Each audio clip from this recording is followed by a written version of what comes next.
Gusto mo bang mag-travel sa buong mundo? Well, good luck. Kasi may mga bansa na hindi lang mahal puntahan. Halos imposible pa. Hindi dahil wala kang pera ha, kundi dahil ayaw ka nilang papasukin. Ito ang 5 bansa na halos imposibleng bisitahin.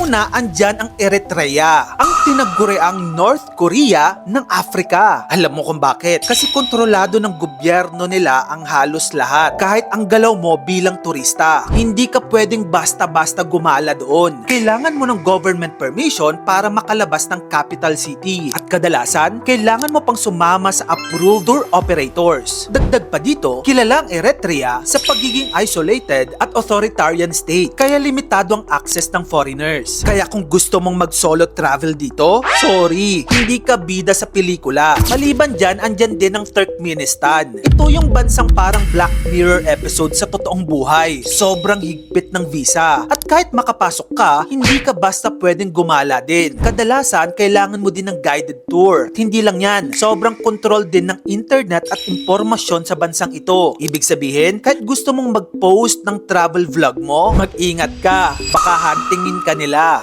Next is Yemen. Ito na siguro ang hindi lang mahirap puntahan, kundi delikado pa. Dahil sa ongoing conflict at instability, maraming bansa ang nagsasabing huwag kang pumunta dito. Sa katunayan, isa ito sa pinaka-least peaceful countries sa mundo. At karamihan ng flights at access papunta dito ay limited o wala talaga. Kaya kung iniisip mong magbakasyon dito, baka hindi travel vlog ang magagawa mo, kundi survival vlog.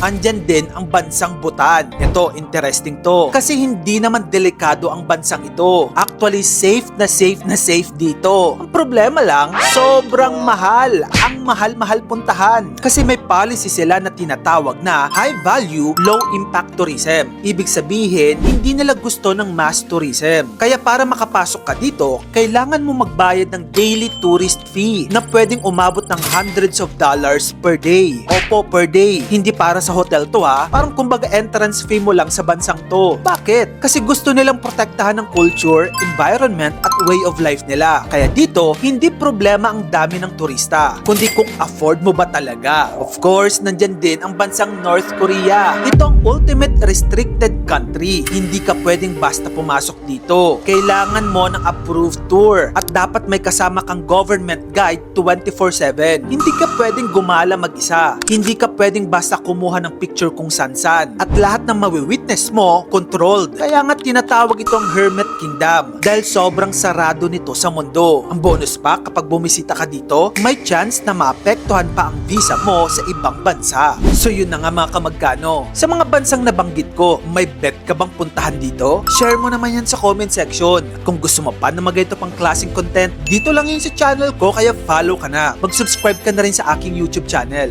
Yun lang, maraming salamat sa panonood.